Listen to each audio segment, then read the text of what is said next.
थिस्सलुनीकियों के नाम पौलुस रसूल का पहला खत। तीसरा बाब। इस वास्ते जब हम ज्यादा बर्दाश्त न कर सके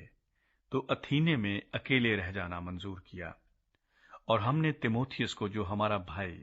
और मसीह की खुशखबरी में खुदा का खादिम है, इसलिए भेजा कि वो तुम्हें मजबूत करे और तुम्हारे ईमान के बारे में तुम्हें नसीहत करे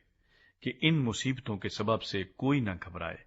क्योंकि तुम आप जानते हो कि हम इन्हीं के लिए मुकर्रर हुए हैं। बल्कि पहले भी जब हम तुम्हारे पास थे तो तुमसे कहा करते थे कि हमें मुसीबत उठाना होगा, चुनांचे ऐसा ही हुआ और तुम्हें मालूम भी है।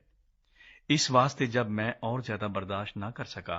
तो तुम्हारे ईमान का हाल दरियाफ्त करने को भेजा, कहीं ऐसा न हुआ हो कि आजमाने वाले ने तुम्हें आजमाया हो और हमारी मेहनत बेफायदा गई हो। मगर अब जो तिमोथियस ने तुम्हारे पास से हमारे पास आकर तुम्हारे ईमान और मोहब्बत की और इस बात की खुशखबरी दी कि तुम हमारा जिक्र खैर हमेशा करते हो और हमारे देखने के ऐसे मुश्ताक हो जैसे कि हम तुम्हारे,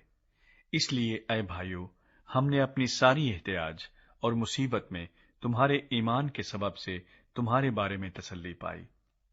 क्योंकि अब अगर तुम खुदावंद में कायम हो तो हम जिंदा हैं। तुम्हारे बायस अपने खुदा के सामने हमें जिस कदर खुशी हासिल है, उसके बदले में किस तरह तुम्हारी बाबत खुदा का शुक्र अदा करें। हम रात दिन बहुत ही दुआ करते रहते हैं कि तुम्हारी सूरत देखें और तुम्हारे ईमान की कमी पूरी करें। अब हमारा खुदा और बाप खुद और हमारा खुदावंद यीशु तुम्हारी तरफ हमारी राहबरी करे,